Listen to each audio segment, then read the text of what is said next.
Assalamualaikum warahmatullahi wabarakatuh. Alhamdulillahirabbil alamin. Assalatu wassalamu ala asyrafil anbiya'i wal mursalin wa ala alihi wa ashabihi ajma'in, amma ba'd. Alhamdulillah, segala puji syukur kehadirat Allah Subhanahu wa taala. Hari ini Allah mengizinkan kita untuk bertemu, bertatap muka, meskipun dengan cara yang sebenarnya pengen rasanya kita berjumpa secara langsung. Namun Allah mentakdirkan kita untuk belajar dengan cara seperti ini. Artinya pasti ada kebaikan yang Allah siapkan untuk kita, asalkan setiap saat kita mensyukuri atas semua titipan yang Allah berikan. Bukan kita punya dulu baru bersyukur, tetapi bersyukur dulu baru nanti sama Allah ditambah. Maka jangan menunggu kita punya, tetapi apapun yang kita punya itu disyukuri. Termasuk hari ini Allah kasih kita kesehatan, alhamdulillah. Di tengah hari ini sudah mulai banyak yang tumbang satu persatu. Apapun yang terjadi di luar sana pasti tidak lepas dari ketentuan dari Allah.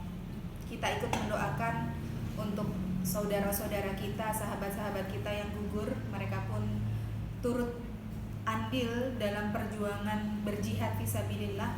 Allah ampuni segala dosa-dosanya dan Allah wafatkan dalam keadaan husnul khatimah. Amin. Begitu juga untuk kita hari ini yang diuji dengan cobaan yang seperti ini, wallahu a'lam kapan berakhir. Tetapi yang paling penting adalah jangan sampai mengikis keimanan kita. Boleh kita kehilangan dunia, asal kita jangan sampai kehilangan akhirat.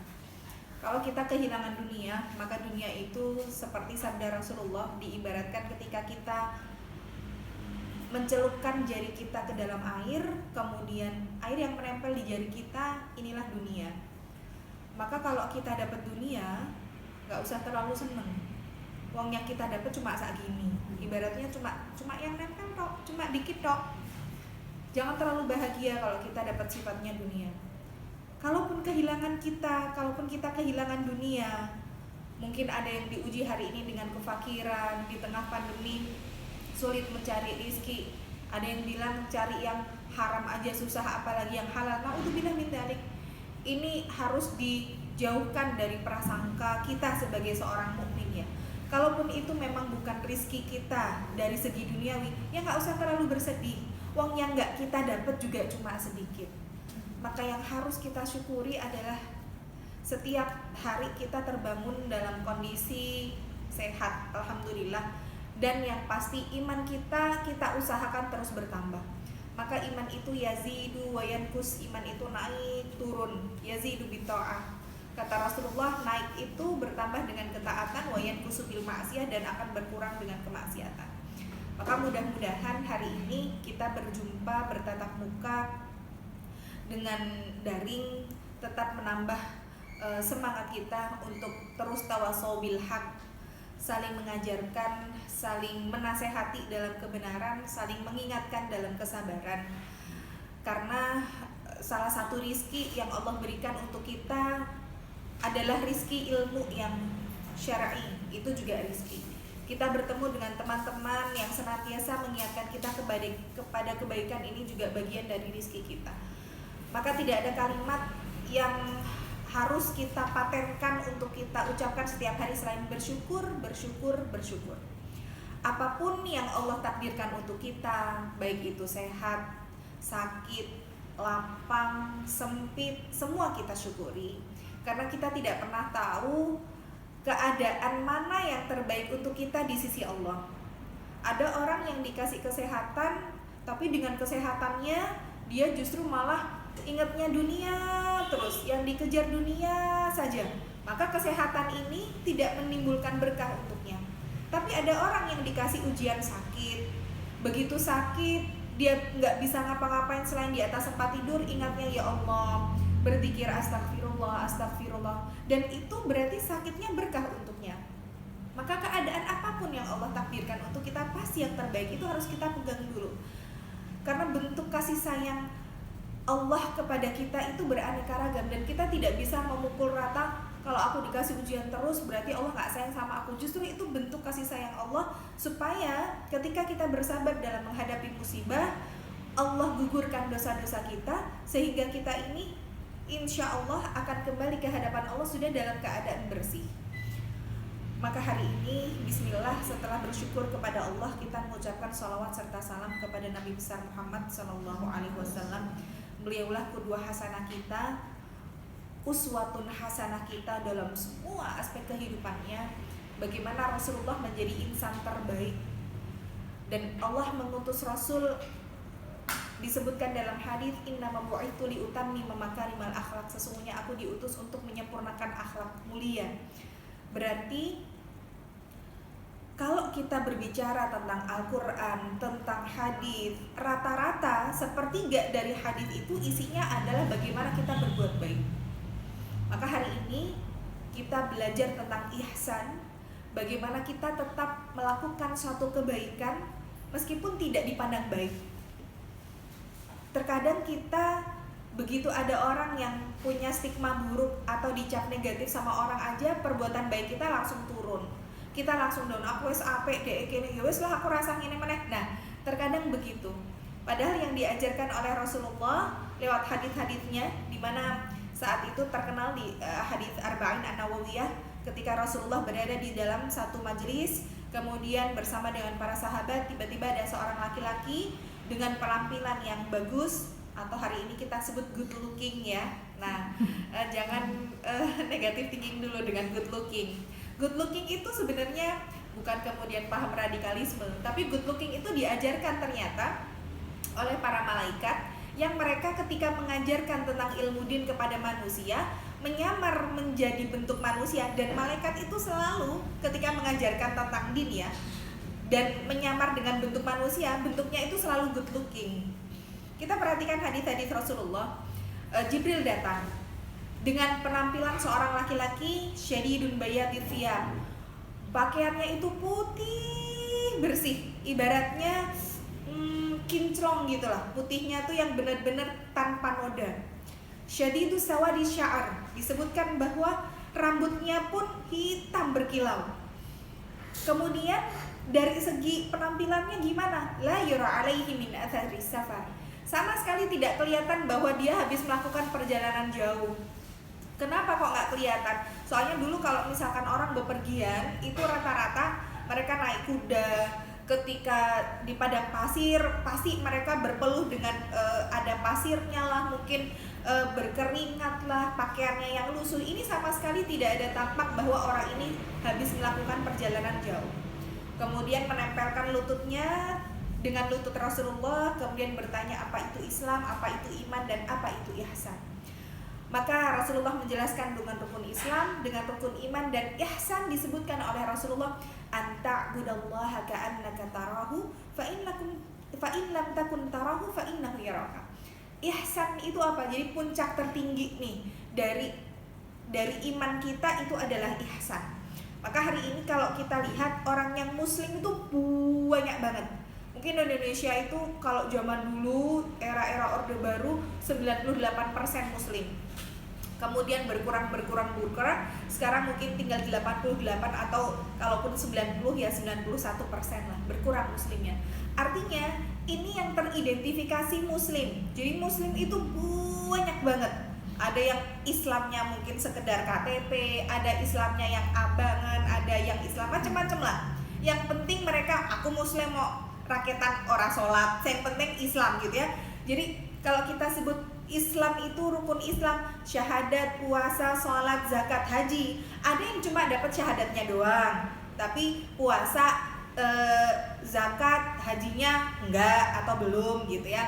Ada yang puasa tok gitu ya, Ramadan, tapi sholatnya bolong-bolong, ya itulah sekedar muslim namanya. Tapi belum naik ke kasta berikutnya yaitu iman, belum menjadi mukmin. Jadi muslim sama mukmin beda. Kalau muslim hanya sekedar yang tampak dari dohirnya saja. Oh, dohirnya KTP-nya Islam. Oh, dia sholat kok neng. Nah, tapi dia masih begini. Bisa jadi dia hanya sekedar muslim. Tapi ketika mukmin itu kastanya sudah naik nih. Artinya mukmin itu tasdiqun bil qalb, dari hati mempercayai, takrirun bil lisan, dari lisan pun mengucapkan bahwa aku adalah seorang mukmin, Tapi yang paling penting adalah al-amal bil jawarih. Semua anggota badan kita ikut mengamalkan bahwa inilah bentuk keimanan.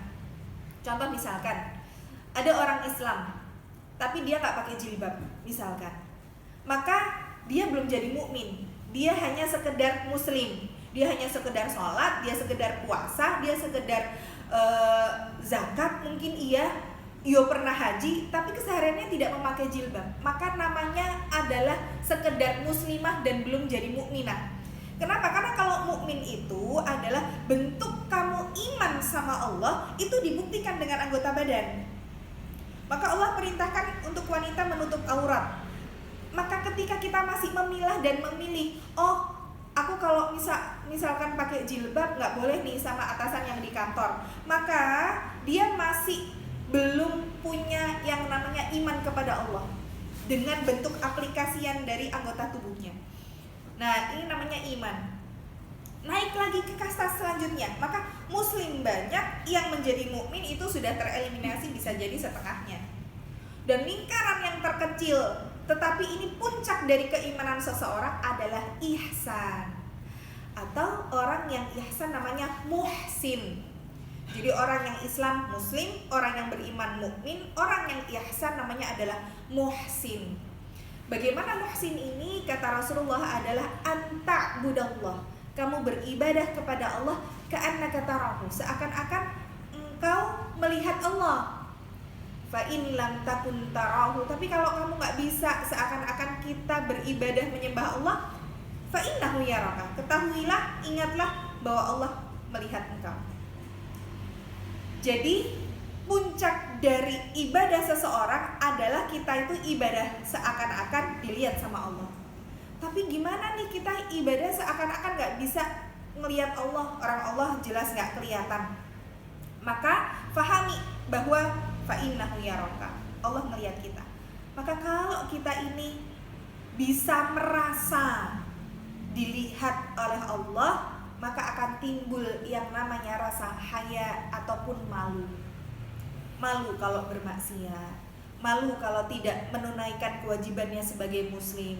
Maka Umar bin Khattab ini pernah suatu hari berjalan di tengah padang pasir, kemudian bertemu dengan seorang penggembala kambing. Penggembala kambing ini buta, dia orang miskin, dia cuma ibaratnya penggembala kambing, dia diberikan upah untuk menggembala kambing. Tapi penggembala kambing di Arab sana sama penggembala kambing di Indonesia jangan disamakan ya. Kalau di Indonesia sawah banyak, gembala kambing mungkin ditinggal duduk-duduk di bawah pohon, kambingnya bisa aja makan rumput sampai kenyang. Lah Arab coba, di mana pada padang pasir, adapun rumput yang mereka temui pun paling dari satu tanah gitu ya, yang ada rumputnya cuma paling berapa biji. Itu pun harus rebutan dengan kambing-kambing yang lain. Jadi penggembala kambing, kalau itu kita perhatikan zaman Rasulullah, kenapa kok Rasulullah menjadi penggembala kambing? Itu sulit, pekerjaan yang membutuhkan manajemen yang bagus. Karena kambingnya banyak, tapi bagaimana mereka harus kenyang semuanya. Di samping itu ketersediaan makanan untuk mereka sedikit. Maka penggembala kambing ini bertemu dengan Umar bin Khattab yang saat itu menjadi seorang khalifah. Penggembala ini buta, kemudian Umar bin Khattab menawarkan, kamu kan bawa kambing banyak banget ini, gimana kalau aku ambil satu, tak beli satu deh, bilang sama kan juraganmu juga nggak tahu kalau aku minta kambingmu satu dengan aku memberi kamu upah. Kemudian si penggembalanya bilang, ya memang juraganku nggak tahu karena dia selalu percaya sama aku. Ya udah, berarti nanti tinggal bilang aja bahwa satu kambingmu diterkam serigala atau apa, kamu kan bisa berbohong. Setelah diberikan uang sama Umar bin Khattab, maka kemudian penggembala ini mengatakan kepada Umar bin Khattab, "Aina Allah?" Kalau begitu, di mana Allah? Aku bisa berbohong di hadapan manusia, tapi aku nggak bisa berbohong di hadapan Allah. Di mana Allah? Apa aku tuh nggak malu sama Allah kalau aku sampai berbuat curang seperti ini? Maka di situ kemudian Umar bin Khattab bersujud, sujud syukur dan nangis. Dia mengatakan apa? Ya Allah, alhamdulillah aku bersyukur bahwa ada rakyatku yang dalam keadaan miskin, terpepet, di tengah dia kondisi keuangannya tidak ada, tapi dia masih memikirkan malu kepadamu kalau dia bermaksiat di hadapanmu. Ini salah satu bentuk keberhasilan seorang pemimpin ya. Maka itulah ihsan. Puncak tertinggi dari iman kita itu ada di ihsan. Bagaimana kita tetap berbuat baik meskipun gak ada yang ngeliat, ibaratnya gitu. Meskipun cuma dipandang sebelah mata, meskipun orang gak tahu atau bahkan gak ingat kalau kita pernah berbuat kebaikan. Maka inilah yang diajarkan oleh Rasulullah. Berat memang, karena puncak tertinggi dari iman itu ihsan. Jadi kalau kita berbicara tentang hadis-hadis Rasulullah, bagaimana Rasulullah itu mengajarkan untuk berbuat baik, bukan berarti Rasulullah hanya memerintah. Kalau orang sekarang biasanya bilangnya, alah jarponi, ngajar-ngajar neng lakoni gitu ya. Tapi Rasulullah ketika mengajarkan kepada kita, beliau sudah melakukan itu lebih dulu. Allah ketika nyuruh kita untuk melakukan kebaikan, Allah dulu yang mewajibkan kebaikan untuk dirinya. Nah inilah indahnya Islam. Maka Allah sampaikan, wa ahsin kama ahsanallahu ilaik, dan berbuat baiklah kamu sebagaimana Allah juga berbuat baik sama kamu. Jadi Allah sudah lebih dulu berbuat baik sama kita sebelum kita berbuat baik sama orang lain. Salah satu bentuk kebaikan Allah itu tidak pernah mengurangi jatah rizki kita sekalipun kita dalam keadaan bermaksiat. Betapa baiknya Allah.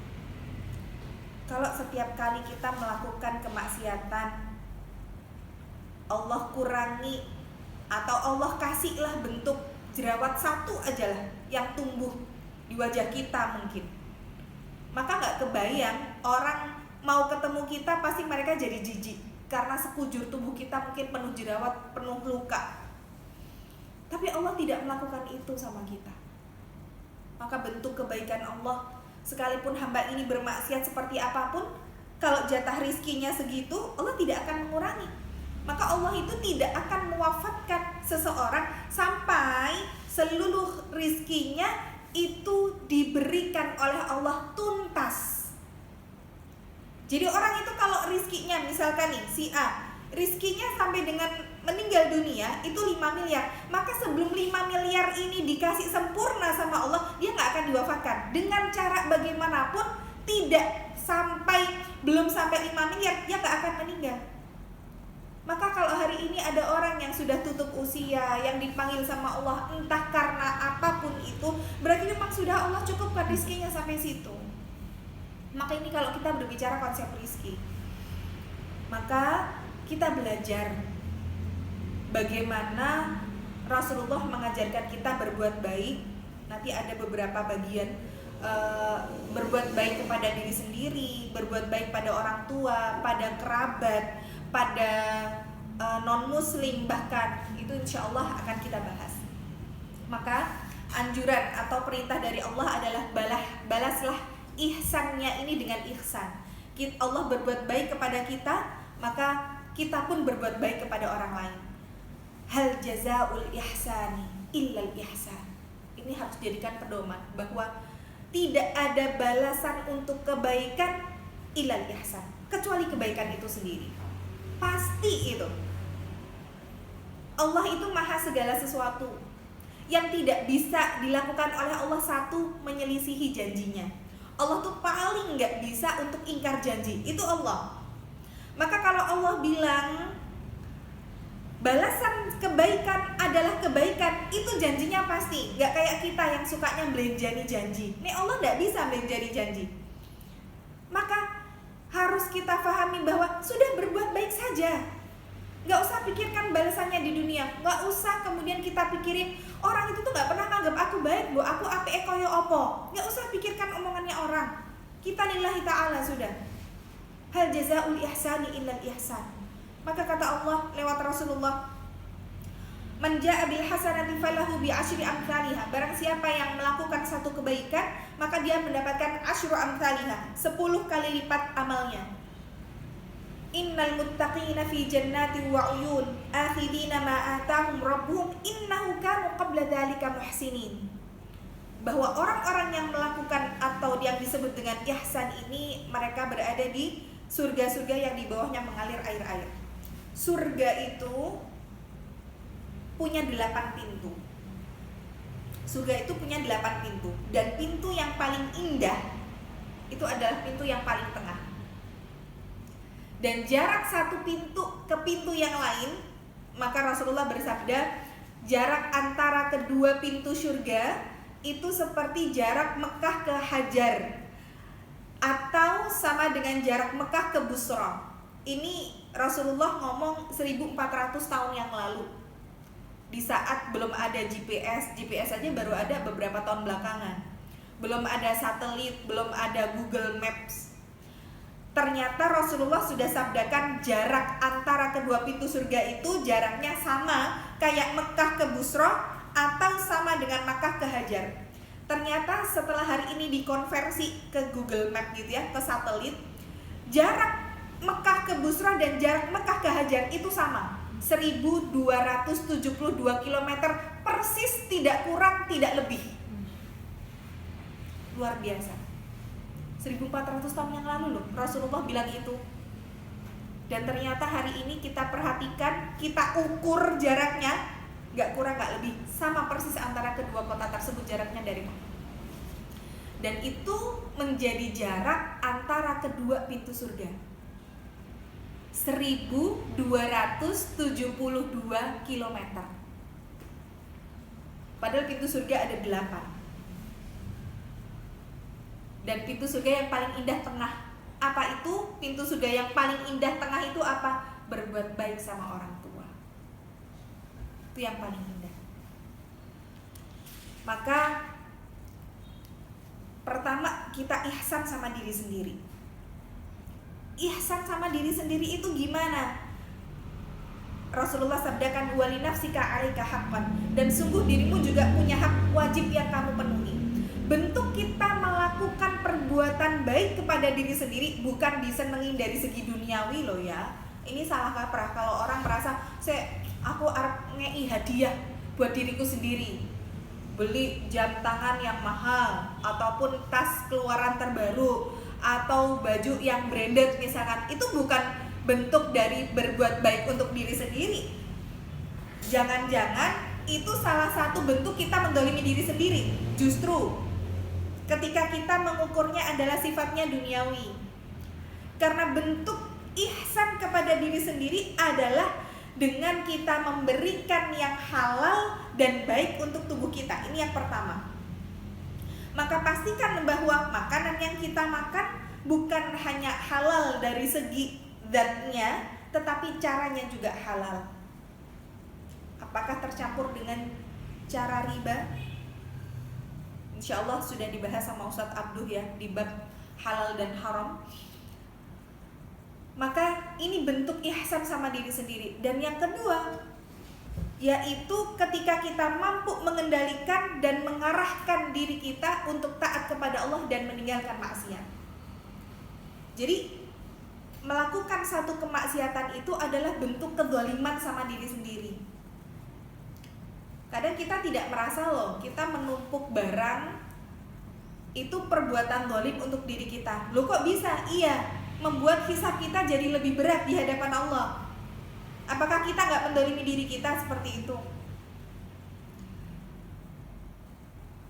Maka berbuat ihsan sama diri sendiri itu ternyata seringkali terlupa dari kita.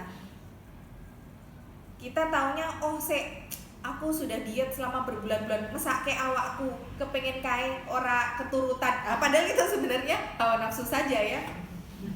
Kan sebenarnya makan makanan itu kan apa yang kalian itu kan adalah apa yang kalian makan kan gitu ya. Makanya Rasulullah itu menjadi orang yang paling sehat. Rasulullah itu makan yang dibutuhkan, bukan makan yang diinginkan. Kalau kita kepengennya makan, kalau Rasulullah itu sedikit makan, kita dikit-dikit makan. Ya kayak hari ini aja, Masya Allah, ada teh, ada roti, ada nasi, ya nanti masih ada cemilan macam-macam. Padahal sebenarnya kita nggak butuh itu, tapi kita pengen itu gitu ya. Harusnya kok pengen ngemil gitu ya. Padahal tadi Jani ya udah nasi gitu ya, pengen aja. Nah makanya jangan-jangan kita itu makan segala macam, justru malah itu bentuk kita dolim loh sama diri kita sendiri. Maka ayo bismillah, kita berbuat ihsan deh sama diri kita sendiri. Apa yang memang kita butuhkan saja, ya bolehlah sesekali, tapi jangan terus menjadi satu kebiasaan.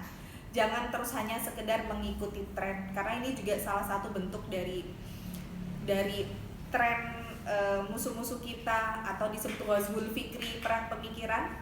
Itu kan ada food, ada fashion, ada film, ada sport, ada seks, ada song. Ini kan bentuk salah satu dari bentuk-bentuk ghazwul fikri ya. Dari segi food sajalah contoh. Di tengah-tengah hari ini mungkin berbagai macam makanan dan minuman itu ibaratnya sak daya lah. Kita mau milih kayak apa? Contoh, kita beli teh hitam di wedangan, paling harganya berapa sih? 3.000 kan. Tapi ketika namanya berubah jadi black coffee, kemudian tempatnya enakan dikit gitu ya, yang dari harga 3.000 sudah berubah jadi 30.000. Walaupun isinya sebenarnya sama-sama kopi hitam gitu ya. Maka pastikan bahwa apa yang kita lakukan sebenarnya mendolimi gak sih diri kita sendiri. Maka bentuk ihsan kepada diri sendiri adalah mengajak diri kita mampu mengendalikan hawa nafsu kita ke dalam ketaatan kepada Allah. Kemudian bagaimana kita ihsan kepada orang tua. Tadi disebutkan bahwa orang tua ini kalau kita pengen masuk surga, pintunya pintu tengah yang paling indah, lewat jalurnya birrul walidain. Maka saking agungnya posisi orang tua di hadapan Allah, sampai suatu hari ketika Rasulullah akan berkhutbah, kemudian beliau baru naik tangga mimbarnya itu, tiba-tiba beliau mengucapkan amin, amin, amin sampai 3 kali. Para sahabat bertanya, apa yang amma minta ya Rasulullah? Engkau mengaminkan apa wahai Rasul? Maka Rasulullah mengatakan, barusan Jibril datang kepadaku dan beliau berdoa, aku mengaminkan apa yang menjadi doanya. Nah, ini sesuatu yang unik, karena biasanya Rasulullah itu yang berdoa, Jibril yang mengaminkan. Pada waktu itu Jibril yang doa, Rasul yang mengaminkan. Ternyata diaminkan oleh Rasulullah, salah satunya adalah Jibril mengatakan, raghima anfu rajulin, celakalah bagi seseorang man adraka abawaihi aw ahaduhuma indal kibar falam yadkhulul jannah. Kalau ada orang yang masih punya kedua orang tua atau salah satu dari keduanya masih hidup dan dia tidak bisa masuk surga karenanya, itu kecelakaan bagi orang ini. Dan Rasulullah bilang apa? Amin. Berarti hari ini yang masih punya orang tua, itu surganya yang paling indah, yang pintunya letaknya di tengah, itu masih ada. Maka jangan sampai kita kehilangan kesempatan untuk bisa masuk surga dari pintu yang paling indah. Yang punya orang tua, berbuat baiklah kepada mereka sekalipun mereka berbuat zalim sama kita. Karena ketika orang tua berbuat zalim sama kita, selama dia tidak menyuruh kita untuk bermaksiat kepada Allah, tetap wajib untuk kita ikuti, tetap wajib untuk kita taati. Wa qadara rabbuka alla ta'budu illa iyyahu wa bil walidaini ihsana. Dan Allah perintahkan untuk kita tidak beribadah kepada selain Allah dan hendaknya berbuat baik kepada ibu bapak. Sampai Allah setarakan Allah, Rasulnya, setelah itu kemudian ibu bapak. Tentunya bagi kita seorang wanita yang sudah memiliki suami, ketaatan itu kepada suami sekarang jauh lebih besar daripada ketaatan kepada kedua orang tua. Namun jadilah istri yang mampu untuk mendekat kepada surganya. Tetap bagaimanapun seorang suami, surganya ada di orang tua, terutama di ibu. Maka seorang istri janganlah menghalangi suaminya untuk bisa masuk surganya. Insya Allah kalau kita mendorong suami kita untuk bisa mendekat kepada surganya, kita pun kecipratan juga ikut. Laki-laki bisa masuk dari pintu yang paling indah tadi yang tengah, tapi ternyata perempuan Allah lebih istimewakan, bisa milih dari ke-8 pintu surga itu mau masuk dari mana aja, bebas, silahkan. Jalan tol perempuan. Maka Rasul sabdakan, idza shallatil mar'atu khamsaha. Kalau seorang wanita menjaga kualitas dari salat 5 waktunya, wa shamat syahraha, dia menjaga puasanya, wa hafizat wa ata'at ba'laha, dia taat kepada suami, wa hasanat farjaha, dia menjaga kehormatan dirinya, faqilalah, maka dikatakan kepada wanita ini, udkhulil jannah min ayyi abwabin syi'ti, silahkan kamu masuk surga dari pintu manapun yang kamu sukai. Keistimewaan bagi perempuan. Namun tentang orang tua ini bagaimanapun memiliki peran yang besar dalam memasukkan kita ke surga atau neraka. Maka pernah ada salah seorang laki-laki yang saat itu ingin berjihad bersama dengan Rasulullah. Maka Rasulullah bertanya kepada pemuda ini, apakah kamu masih punya kedua orang tua? Iya ya Rasulullah. Kalau begitu kembalilah kepada kedua orang tuamu dan pergaulilah mereka dengan baik. Maka apapun yang tidak bisa sampai salah seorang imam besar, beliau mengatakan bahwa aku tidak pernah makan satu meja dengan ibuku. Ditanya, kenapa kok gak pernah makan satu meja dengan ibu? Karena aku khawatir ketika aku mengambil makanan, padahal sebenarnya ibuku menginginkan makanan itu, tapi lebih udah keduluan aku daripada ibuku, dan aku takut itu menyakiti hatinya. Ulama tuh sampai seperti itu. Gak mau makan satu meja bukan karena gak pengen, tapi karena khawatir ibu pengen apa, tapi sudah keduluan anaknya, sehingga ibunya gur mendem tok, jadi aku nek mau pengen jikok kuwi, neng kok wes keduluan kedisian karo anakku, ya wes lah rapopo, anakku dhisik. Padahal biasanya kan seorang ibu kan begitu ya, apa-apa anak dulu. Tapi bagaimana anak ketika kita sudah dewasa seperti ini mendahulukan apa-apa ibu dulu.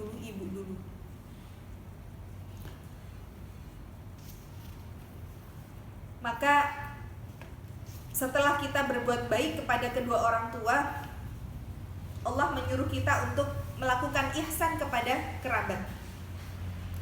Wattaqullaha alladzi tasaaluna bihi wal arham innallaha kana 'alaikum raqiban. Jadi kerabat ini adalah yang dia masih ada hubungan darah sama kita.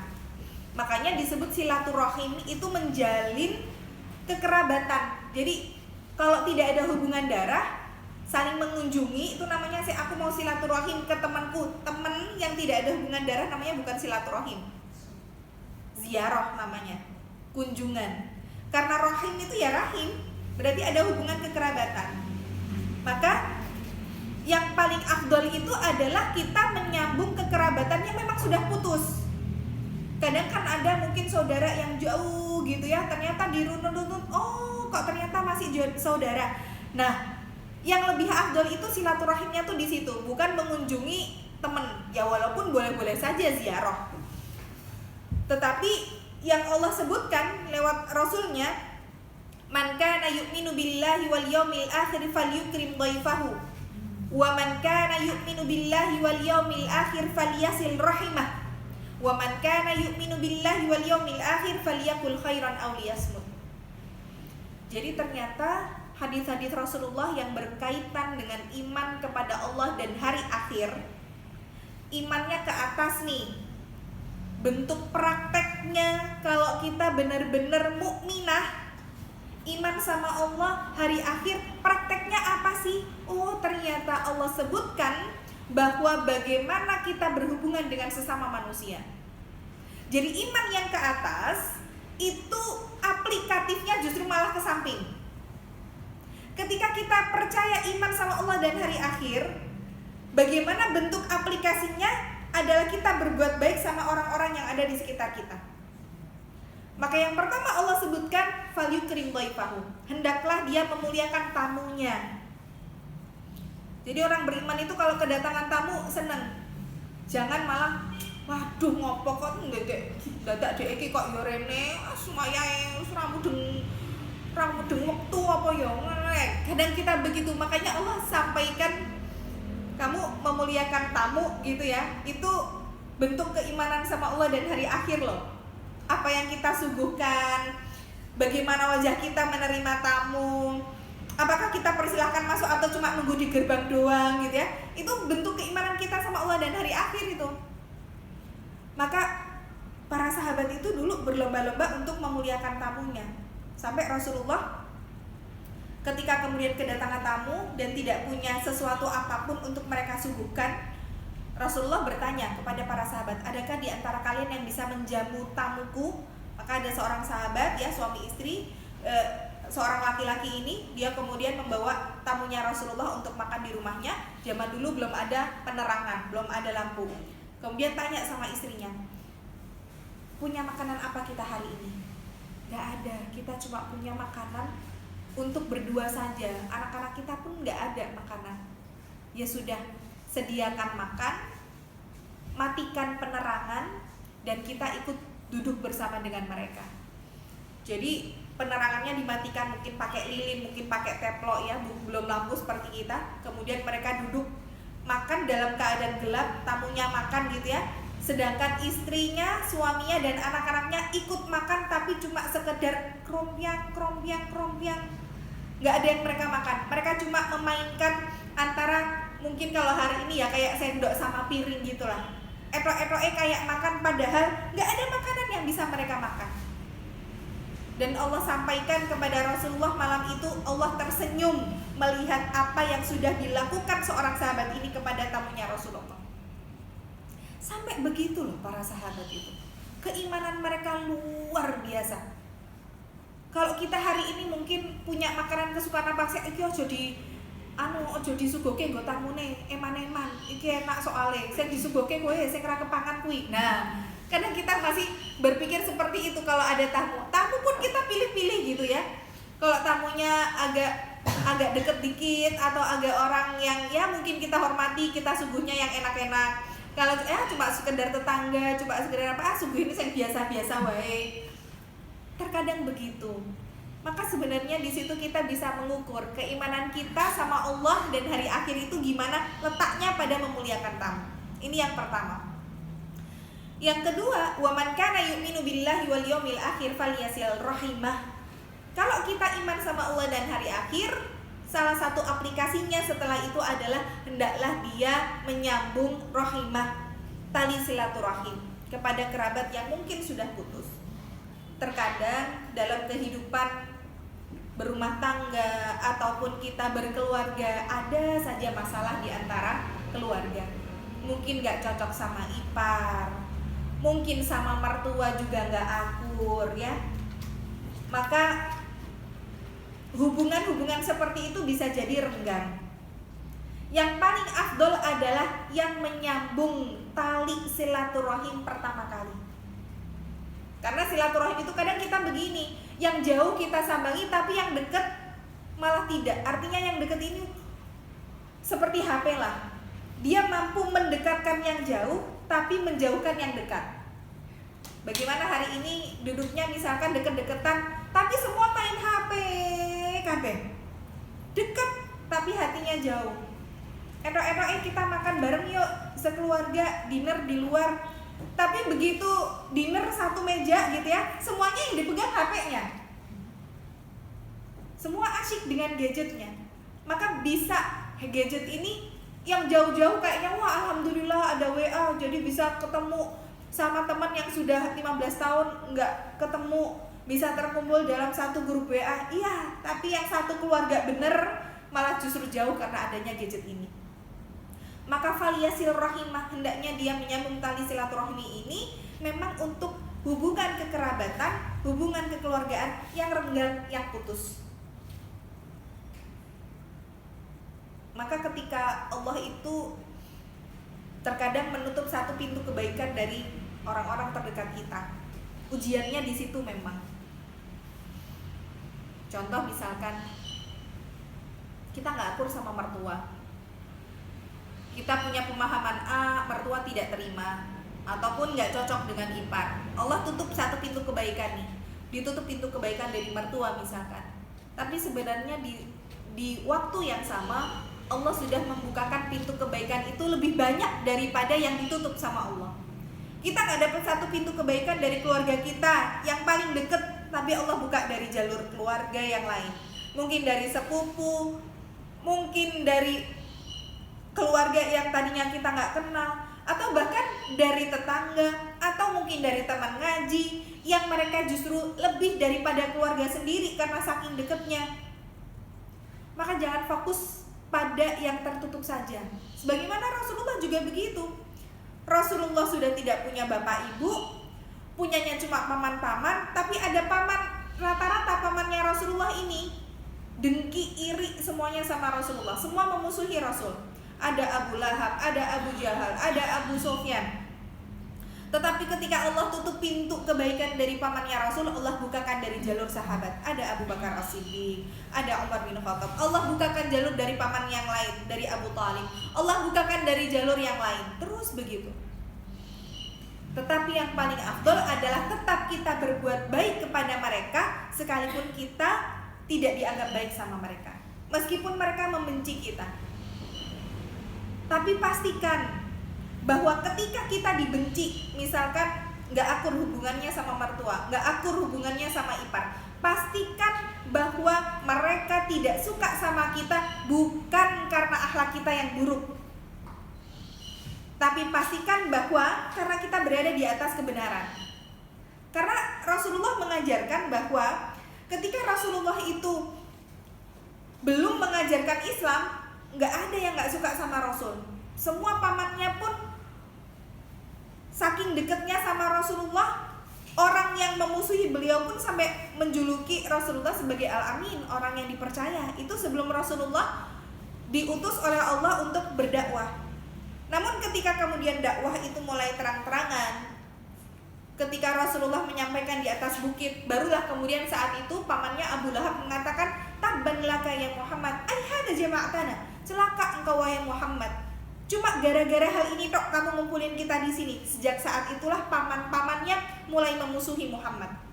Bukan karena keburukan akhlaknya Rasul, tetapi karena Rasul berada di atas kebenaran dan mengajarkan kebaikan. Maka hari ini yang mungkin hubungan persaudaraan, hubungan kekeluargaannya putus, sambung tali silaturahmi itu.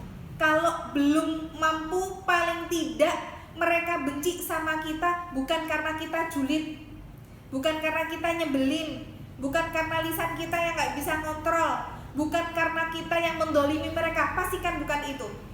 Karena akhlak seorang muslim adalah akhlak yang mulia. Rasul diutus untuk menyempurnakan akhlak.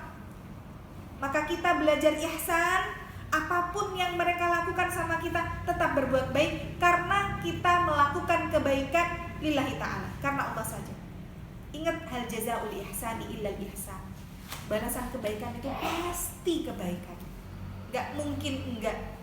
Walaupun terkadang balasan kebaikan itu bukan atau belum kita dapati sekarang, bisa jadi Allah tangguhkan nanti untuk kehidupan kita di akhirat, balasannya baru dibalasnya di sana. Gak apa-apa. Maka nanti ketika ada orang yang dia merasanya hidup di dunia biasa-biasa aja, tiba-tiba di akhirat ketika ditimbang, kok ternyata timbangannya berat banget. Sampai orang ini bertanya sama Allah, "Ya Allah, ini timbangan amalku yang mana ini? Amalku biasa-biasa aja, kok bisa berat ini?" Maka kata Allah, ini adalah balasan kebaikan-kebaikanmu yang dulu tidak aku balas di dunia. Allah tangguhkan itu, dibalasnya di kehidupan akhirat. Maka para sahabat itu ketika kehidupan mereka tidak pernah ada ujiannya, itu sedih mereka. Jangan-jangan apa yang kita dapatkan di dunia ini adalah balasan yang didahulukan oleh Allah di dunia, sehingga mereka tidak mendapat balasan apapun di akhirat. Mereka khawatir begitu. Maka hari ini yang dapat kelapangan dunia, ya Allah aku mesti loh pengen apa wae kok yo mesti eto. Misalkan justru malah lebih berhati-hati. Aku ki alhamdulillah sehat, terus aku ora tau loro. Nah, malah justru hati-hati juga. Jangan-jangan kita berbuat baik sama orang, semuanya dibales tok di dunia, tapi di akhirat kita gak dapat apapun, wala'iyadzubillah.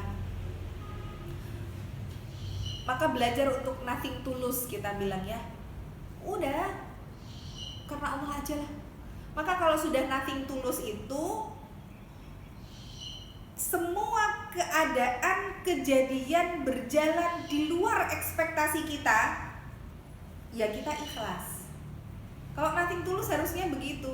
Jangan terus aku ki jane yo ikhlas loh karena Allah. Nek dhek iki angel banget tak kandhani. Nah, itu namanya bukan nothing tulus itu ya.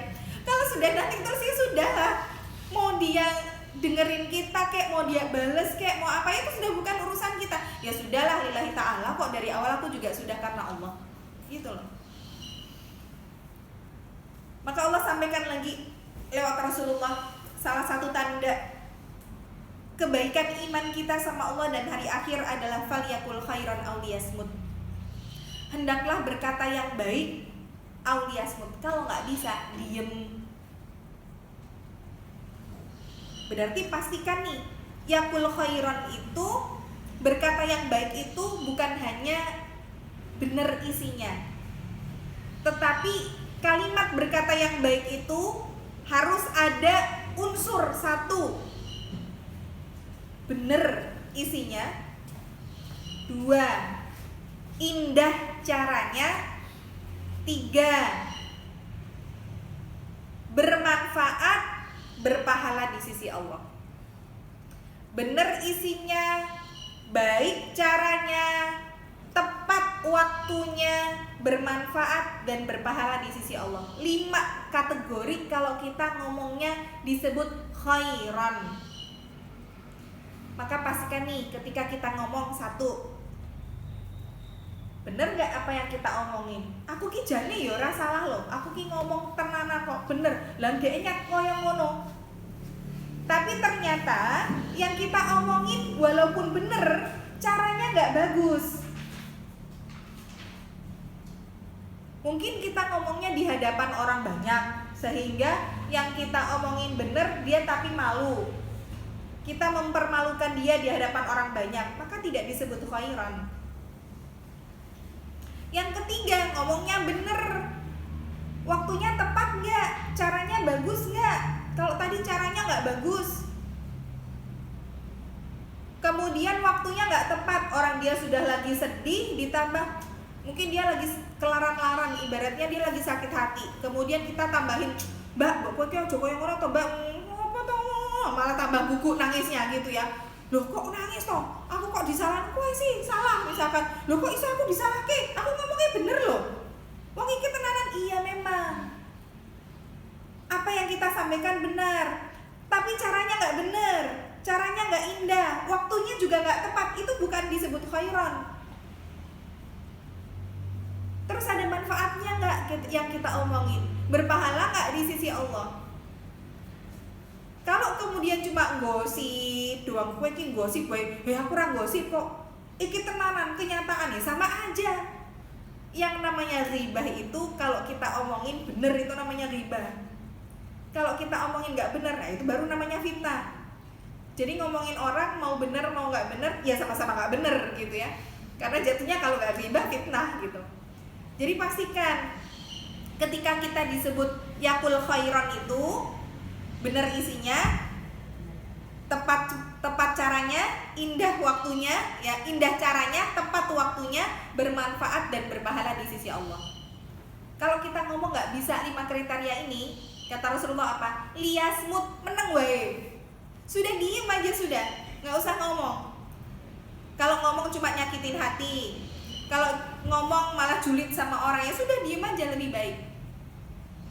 Jadi ternyata indah sekali Islam.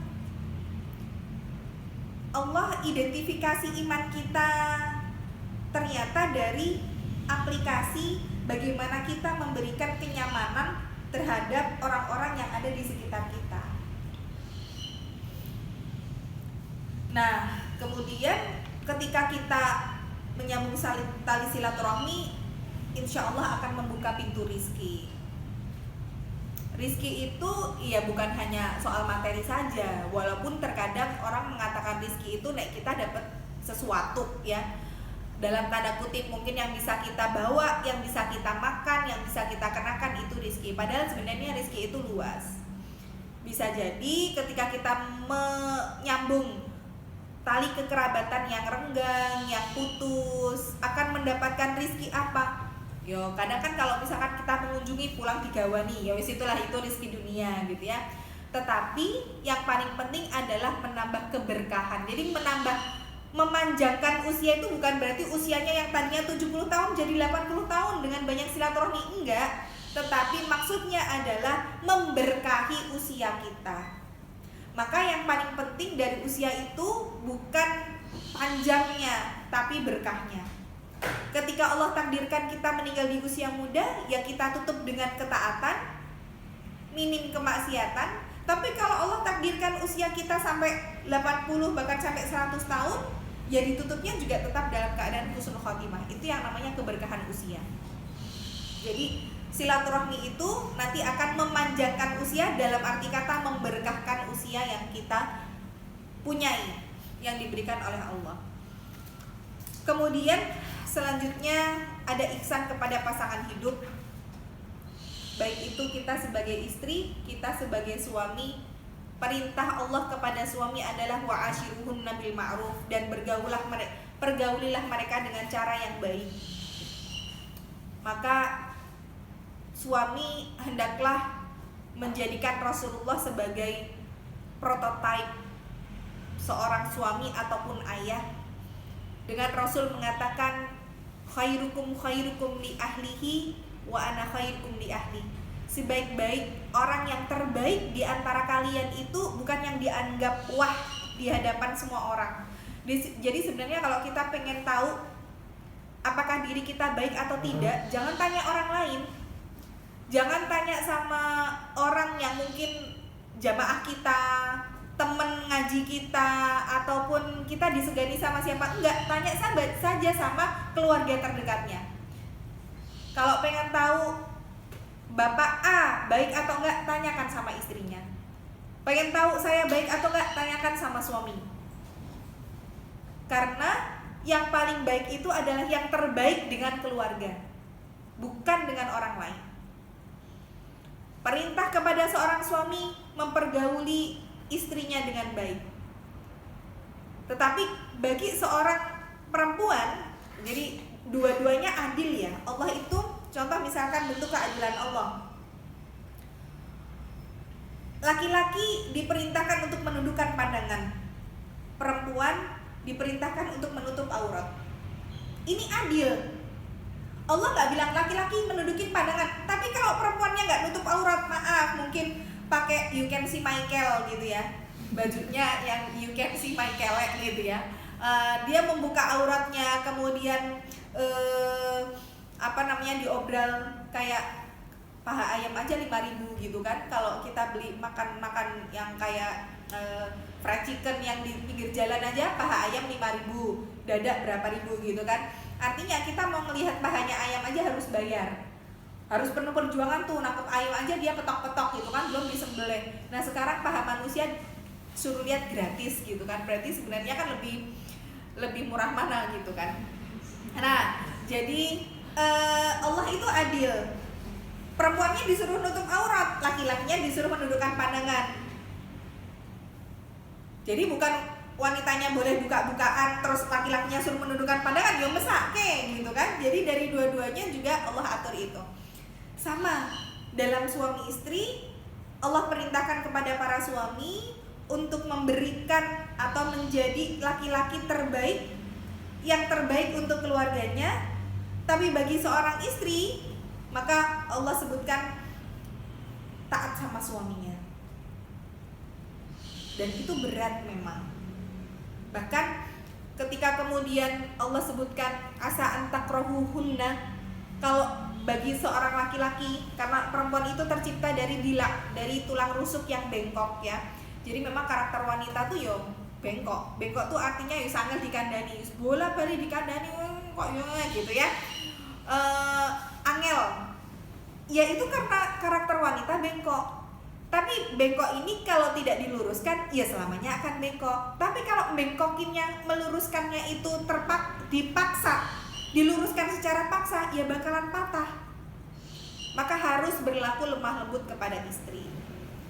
Tapi istri diperintahkan oleh Allah Yang pertama kali harus kamu taati setelah Allah dan Rasulnya adalah suami. Sampai Allah sebutkan lewat Rasul bahwa seandainya ada manusia yang boleh bersujud dengan manusia, ini aku perintahkan seorang istri untuk bersujud di hadapan suaminya. Dan kalau suami itu diibaratkan dia sakit sampai punya luka nanah, istri menjilati nanah luka suami, itu belum bisa untuk dikatakan mengabdi kepada suami, sampai seperti itu. Maka dalam memperlakukan keluarga ini sampai Allah sebutkan dinarun anfaqtahu fi sabilillah. Allah kasih perbandingan 1 dinar. Dinar itu mata uang dari emas. 1 dinar setara dengan 4,25 gram emas murni. Kalau 1 dinar itu 4.250 ya. Diibaratkan 1 dinar yang kita infakkan, seorang suami menginfakkan di jalan Allah. Wa dinarun anfaqtahu fi raqabah, atau 1 dinar kita infakkan untuk membebaskan budak. Wa dinarun tasaddaqta bihi ala miskin, atau 1 dinar yang kita sedekahkan kepada fakir miskin. Wa dinarun anfaqtahu ala ahlik, dan 1 dinar yang kamu berikan nafkah ini untuk keluargamu, a'dhamuha ajran alladhi anfaqtahu ala ahlik. Maka lebih baik adalah 1 dinar yang dinafkahkan untuk keluarga daripada buat jihad, daripada buat fakir miskin, daripada buat membebaskan budak. Ternyata yang lebih afdal adalah bersedekah, berinfak kepada keluarga. Tetapi istri, kenapa kok Rasulullah ketika Isra Mi'raj kemudian diperlihatkan neraka, Rasul mengatakan bahwa banyak dari kalian para istri, para perempuan itu menjadi ahli neraka? Maka Rasul sabdakan, wahai para wanita, tasaddaqna, tasaddaqna, tasaddaqna. Bersedekahlah wanita, banyak sedekah, banyak sedekah, banyak sedekah, kata Rasul begitu. Karena perempuan, li'annahunna yakfurna bil asyi, karena perempuan yang paling banyak itu yang kufur terhadap pemberian suami. Contoh, maksudnya kufur terhadap pemberian suami gimana? Perempuan itu adalah matematikawan paling handal. Dia kalau urusan hitung-hitungan, wah pakar deh perempuan itu ya.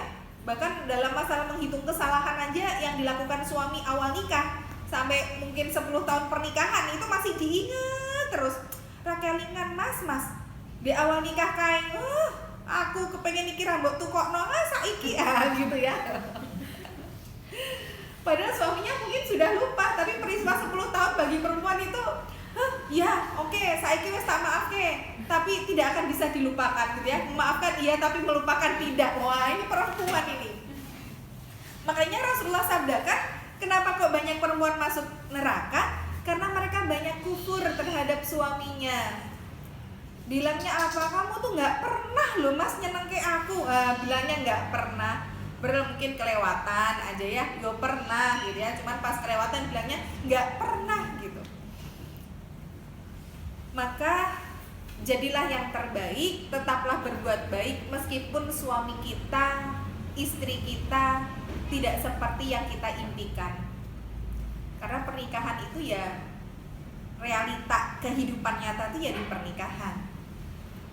Kayak dulu kalau saya ditanya rasanya menikah gimana? Saya jawabnya menikah itu kayak kita naik roller coaster. Loh kok bisa? Ada kejutan di tiap detiknya. Karena ya up and down gitu. Ada turunnya, ada naiknya, berantemnya ada, manisnya ada, ya nano-nano lah rasanya ya. Nah begitulah. Tapi bagaimana kemudian apapun yang kita benci dari pasangan kita, mungkin ada sifatnya, mungkin ada kebiasaannya, maka kata Allah, fa'asa an takrahu syai'an wa yaj'alullaha fihi khairan katsira. Semoga apa yang kita benci sesuatu dari pasangan hidup kita, Allah menjadikan di dalam dirinya ada kebaikan yang banyak. Artinya apa? Jangan fokus pada satu keburukan saja. Insya Allah kalau kita cari pasti ada kebaikan-kebaikan yang ada pada pasangan kita. Kemudian ada ihsan kepada tetangga, ada ihsan kepada masyarakat. Nah ini karena sudah jam 9:30 ya, insya Allah nanti di sesi tanya jawab bisa kemudian kita sambil membahas kalau misalkan memang ada pertanyaan yang sudah masuk.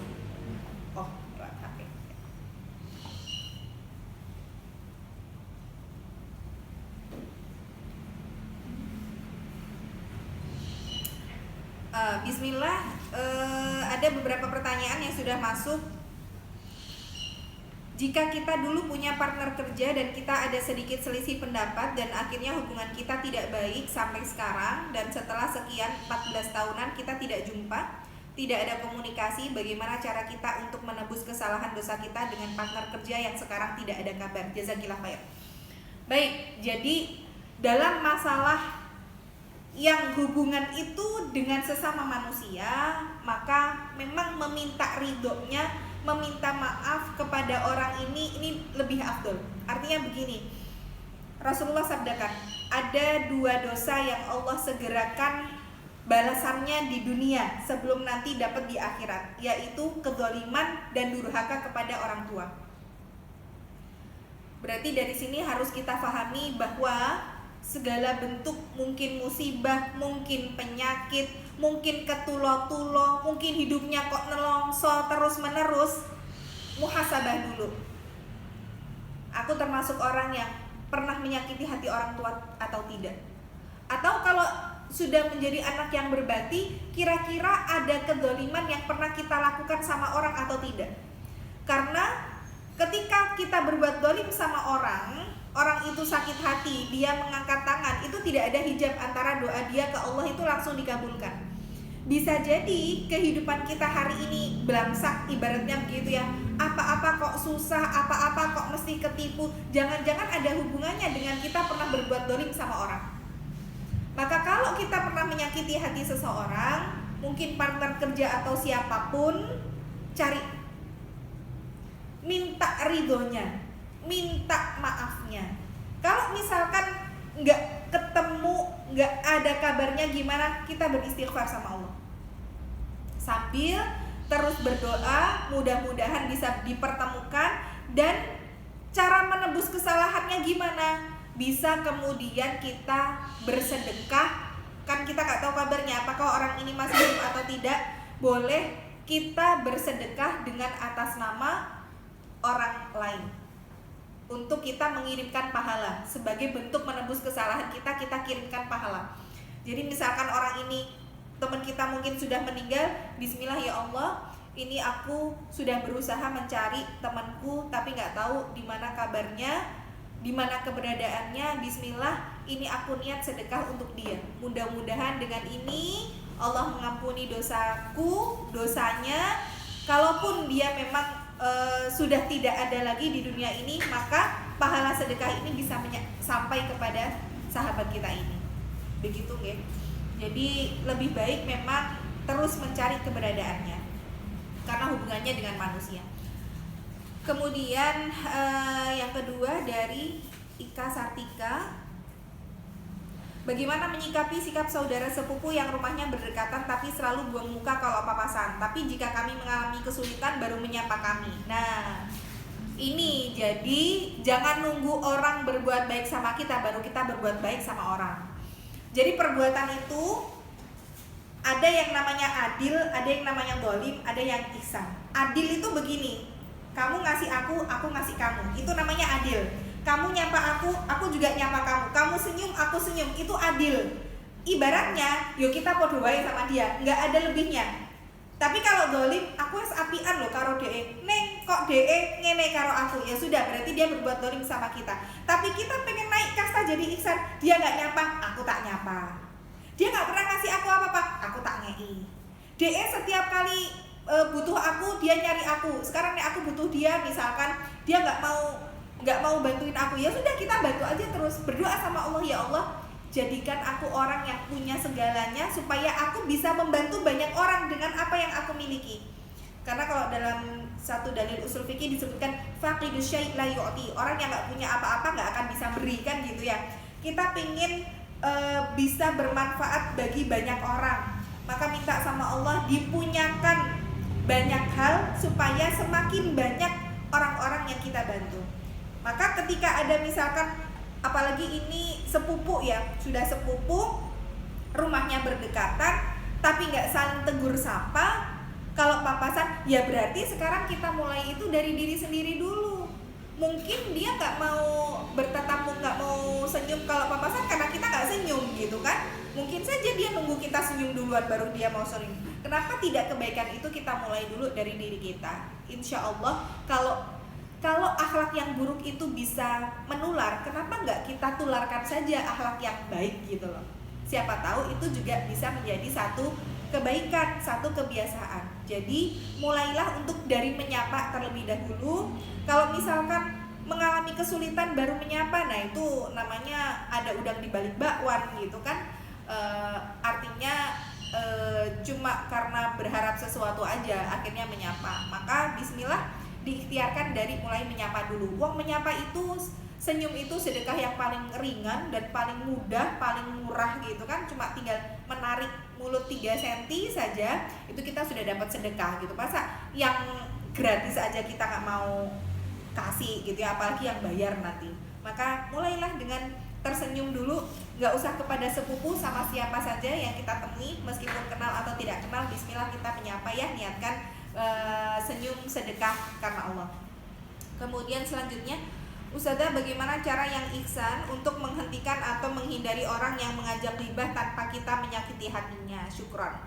Ya, jadi kalau misalkan ada orang yang hobinya gosip terus gitu ya, terus kita diajakin untuk gosip, paling tidak diajak dengerin, kita alihkan pembicaraan saja.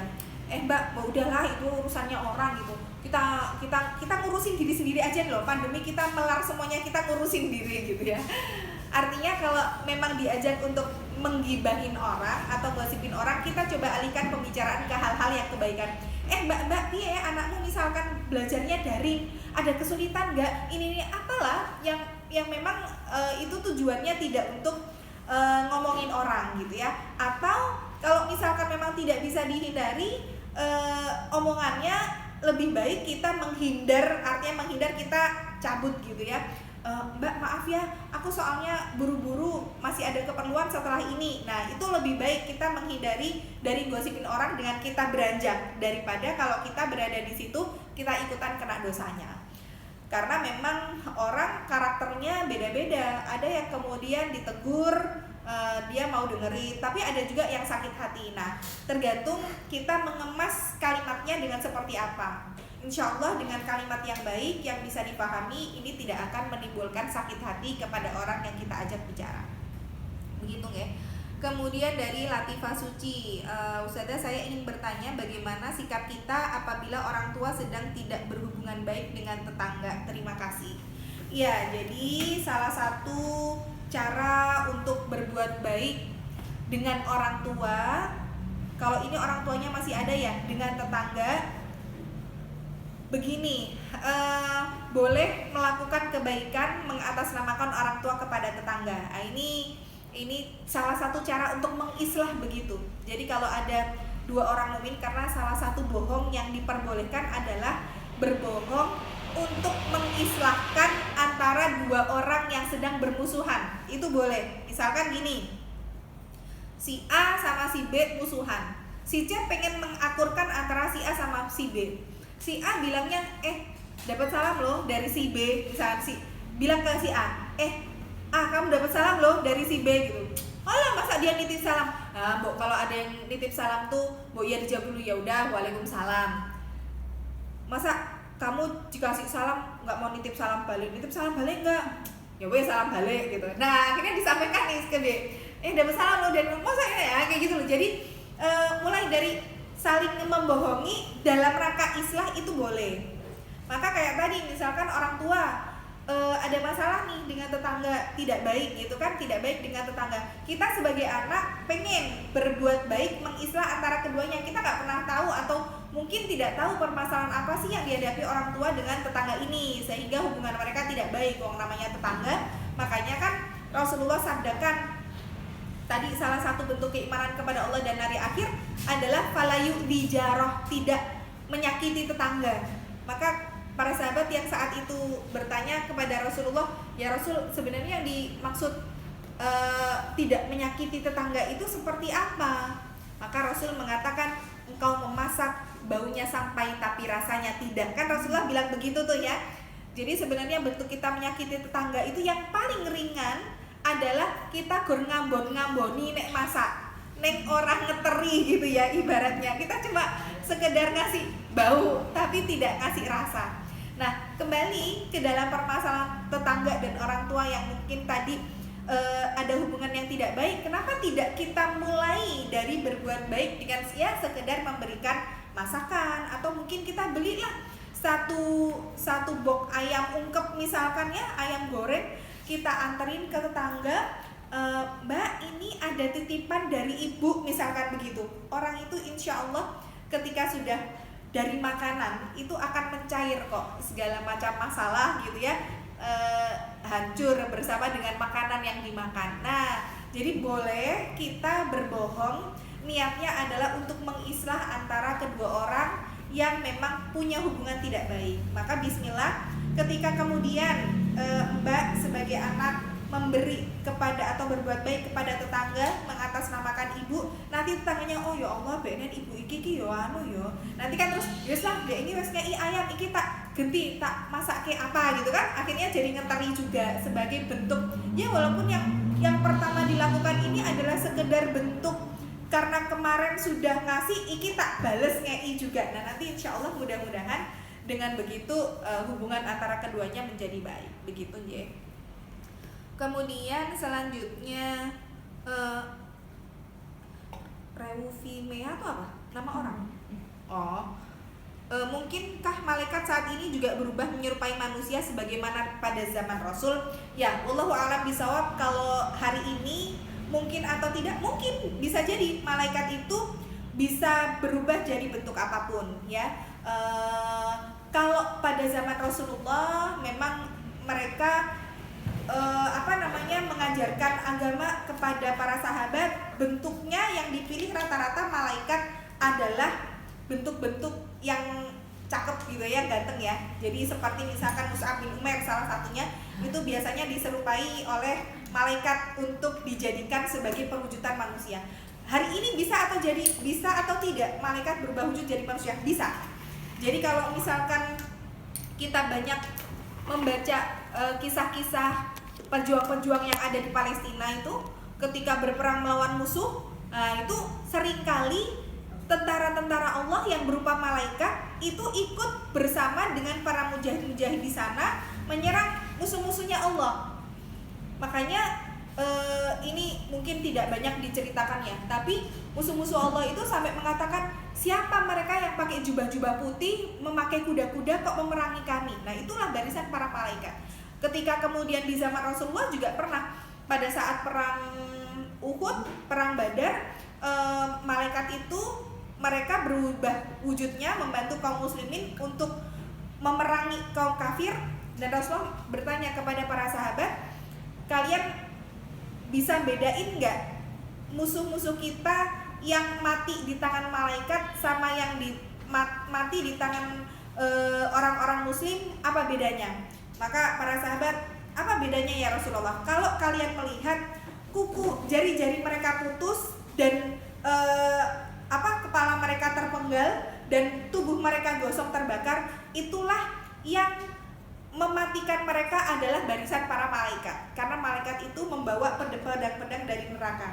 Nah, pada zaman Rasul, malaikat-malaikat itu juga berubah wujud menjadi manusia dan membantu kaum muslimin. Hari ini pun bisa jadi malaikat juga berubah wujudnya sebagai manusia.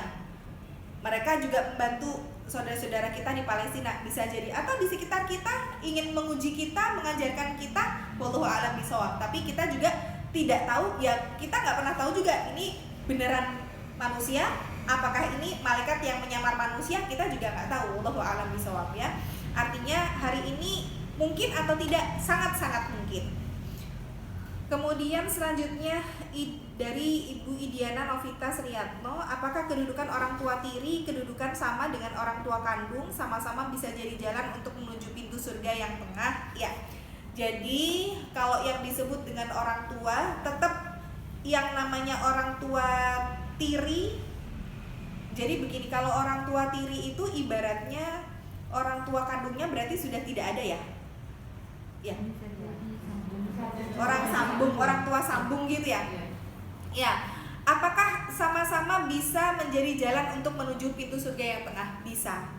Jadi Kalau yang mana lebih afdol, orang tua kandung atau orang tua sambung atau orang tua tiri, tetap orang tua kandung ini yang lebih afdol. Artinya begini, jangan sampai kita lebih mengedepankan orang tua tiri daripada orang tua kandung. Tapi kalau misalkan orang tua kandung ini sudah meninggal dunia, kita tetap bisa masuk surga lewat pintu yang paling tengah dengan cara apa? Berbuat baik atas nama orang tua kita yang sudah meninggal dunia, dengan cara kita bersedekah, mendoakan, atau melakukan amalan-amalan jariah yang bisa kita kirimkan pahalanya untuk orang tua kita yang sudah meninggal.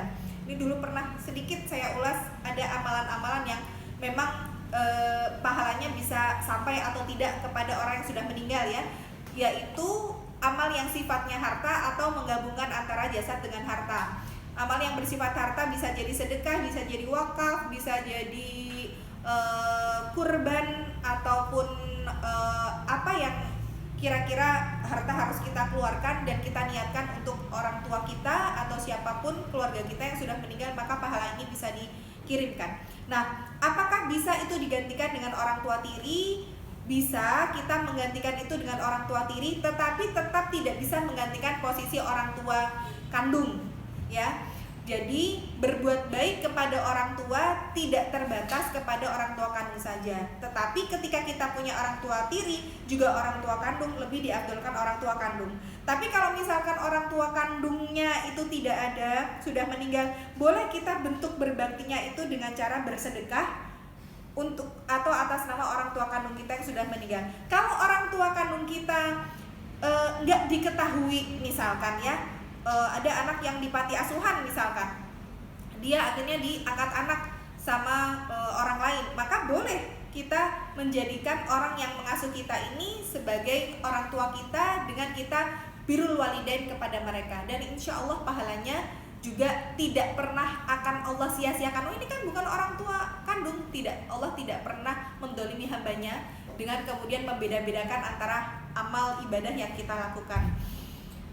Kemudian dari Rismawati Aditya, Assalamualaikum Ustazah. Waalaikumsalam. Bagaimana cara kita membayar hutang apabila orang yang memberi pinjaman kita telah meninggal kepada ahli warisnya ya. Jadi orang yang sudah meninggal otomatis mereka punya ahli waris, kita berikan kepada ahli warisnya dengan kita bilang bahwa ini saya dulu pernah hutang sama ibumu sama bapakmu sekian, dan ini saya bayar sebagai bentuk pertanggungjawaban saya kepada beliau karena beliau sudah tidak ada, ya berarti ahli warisnya yang akan menggantikan. Toh ketika seorang meninggal dunia itu semua yang ditinggalkan juga untuk ahli waris, maka sebagai gantinya kita juga membayarnya kepada ahli waris. Kemudian dari sahabat Nurul Kadarwati, mohon doa apa Ustazah yang bisa membuat hati tentram sehingga bisa selalu berbuat baik kepada orang yang telah zalim kepada kita. Ya, jadi hakikatnya semua zikir itu membuat kita tentram, semua zikir itu membuat kita tenang. Kata Allah, ala bidzikrillahi tatmainnul qulub, sesungguhnya dengan mengingat Allah hati akan menjadi tenang. Tapi kalau kita merasa ada orang yang berbuat zalim sama kita, hati kita terasa sempit, terasa sesak, maka amalkan doanya Nabi Musa ya, Rabbi syrahli sadri, ya Allah isyrahli sadri, lapangkanlah dadaku, wa yassirli amri, dan permudahkanlah urusanku. Terus baca doa itu biar hatinya lapang. Kemudian kalau misalkan kita terasa bahwa ujian kita terasa berat, apa-apa terasa sulit, maka doa Allahumma la sahla illa ma ja'altahu sahlah, ya Allah tidak ada suatu kemudahan kecuali Engkau jadikannya mudah. Wa anta taj'alul hazna sahla idza syi'ta sahla, dan Engkau menjadikan satu kesulitan, satu kesedihan itu menjadi mudah kalau Engkau jadikannya mudah. Nah, itu bisa membuat hati kita lebih tenang. Atau yang paling yang diajarkan Rasulullah, nanti bisa dicari, doanya sangat panjang. Allahumma ini abduk ibnu abdik ibnu ammatik.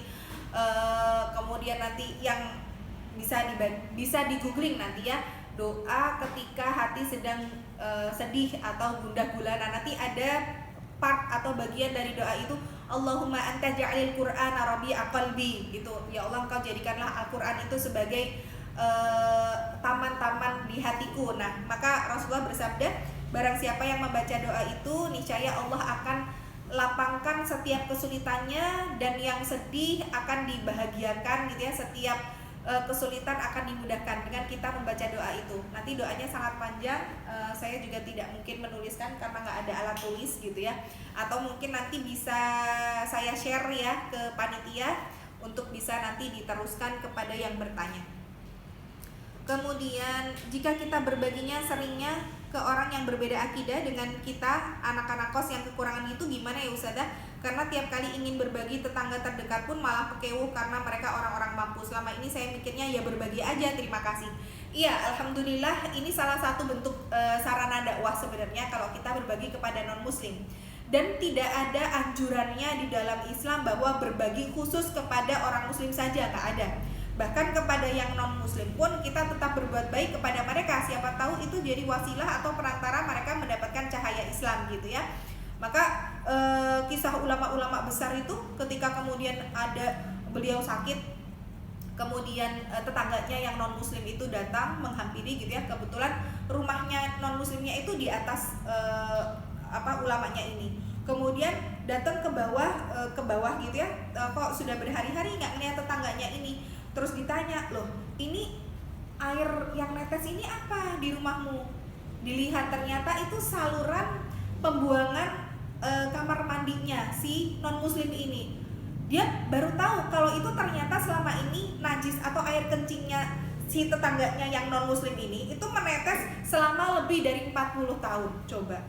Dan itu ulama ini ya tetap bersabar gitu. Dia nggak komplain yang membuat hati dari non-muslim ini jadi sakit hati, enggak. Artinya apa? Sikap yang terbaik yang dilakukan seorang mukmin bisa jadi itu wasilah untuk mereka memeluk Islam. Akhirnya tetangganya ini masuk Islam. Nah, maka dalam masalah tadi anak kos berbeda akidah kita berikan kepada mereka, alhamdulillah enggak apa-apa. Boleh kita saling berbagi kebutuhan atau apapun, apalagi di tengah-tengah kondisi seperti ini untuk non-muslim, dengan kita niatkan bismillah, mudah-mudahan ini jadi sarana hidayah untuk tetangga kita kos gitu ya. Begitu. Kemudian satu lagi ini cukup panjang, gimana menyikapi teman tetangga yang dulu deket banget, kemana-mana selalu bersama, bahkan sudah seperti saudara sendiri. Tapi suatu ketika saya kecewa dengan mereka dan membuat kita jadi marahan. Dan setelah 2 hari kemudian saya sudah melupakan kejadian tersebut. Karena saya menganggap mereka seperti saudara kandung yang bertengkar tapi kemudian kembali baik-baik saja. Tapi ternyata teman-teman saya sudah tidak bisa lagi seperti dulu dan memutus hubungan pertemanan dan hanya menganggap tetangga biasa dan bukan tetangga yang dekat seperti saudara seperti dulu lagi. Sejujurnya sedih biasanya bareng-bareng ini saya hanya sendiri dan tiap hari kita ketemu, kita bertetangga tapi seperti bukan siapa-siapa lagi.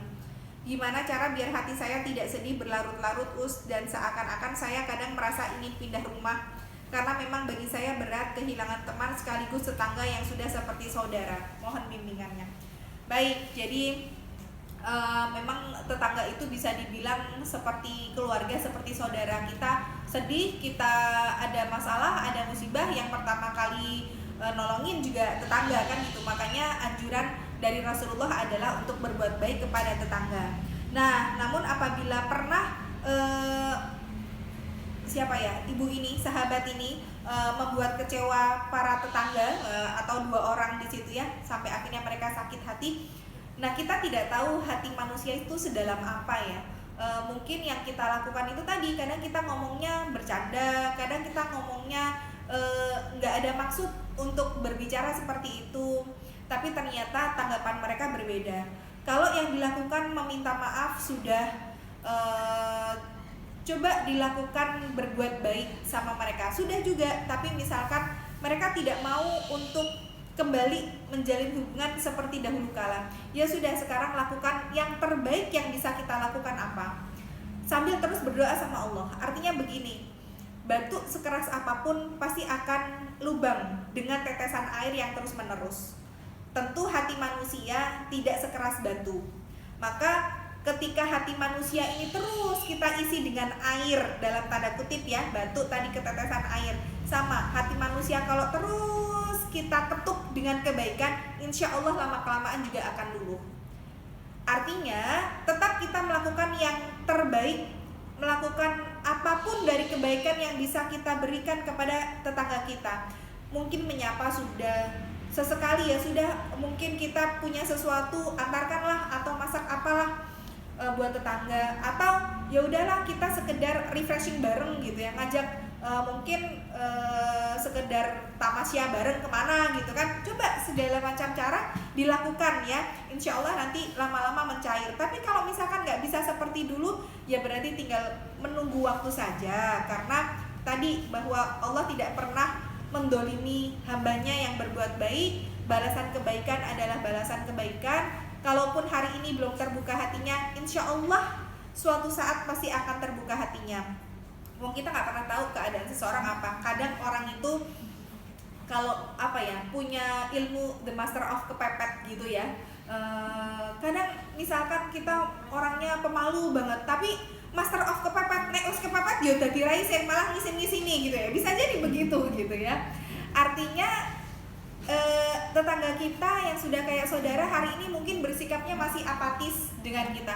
Tapi nek misalnya dia kepepet, mungkin dia butuh bantuan, mungkin dia ada masalah, mungkin dia kena musibah besar, pasti larinya ya ke kita-kita juga. Artinya mesti cari yang tetangga, pasti dia cari yang dulu pernah deket siapa, yang suka nolong dia siapa. Nggak mungkin dia carinya yang jauh sana gitu ya. Jadi yakinlah bahwa suatu saat pasti tetangga kita akan kembali sebagaimana sedia kala, namun butuh proses dan butuh waktu. Sebagaimana ihsan itu juga nggak bisa ujuk-ujuk kita dapatkan dari muslim langsung jadi muhsin, nggak bisa, itu berproses dulu. Sama kebaikan yang kita lakukan berproses, hasilnya pun juga berproses ya. Mudah-mudahan apa yang disampaikan hari ini bisa menambah semangat kita untuk bisa memberikan yang terbaik, berbuat kebaikan lebih daripada yang selama ini kita lakukan. Nothing tulus, tidak ada yang kita harapkan balasannya kecuali Allah. Bagaimanapun penilaian manusia terhadap kita sudah bukan jadi tanggung jawab kita. Tidak perlu kita pikirkan apakah mereka menganggap kita baik ataupun bahkan kita tidak dianggap ada oleh mereka, karena bagi kita hari ini adalah kita dianggap sama Allah. Gak apa-apa hari ini kalau kita dikeluarkan dari grup WhatsApp gara-gara kita pernah mengingatkan kebaikan, asalkan kita gak dikeluarkan dalam tanda kutip grupnya keluarganya Allah gitu ya, karena kita jauh dari ketaatan kepadanya. Maka nggak apa-apa kalau hari ini mungkin kita diblok sama manusia, asal jangan sampai kita diblok sama Allah. Maka lakukan yang terbaik, insya Allah Allah juga akan memberikan balasan yang terbaik untuk kita. Akhirul kalam, insya Allah kita lanjutkan lagi di bulan depan. Mudah-mudahan senantiasa Allah bimbing langkah kaki kita untuk menuju kebaikan dan diistiqomahkan jalan kita di jalan dakwah ini. Akhirul kalam, wabillahi taufiq wal hidayah. Wassalamualaikum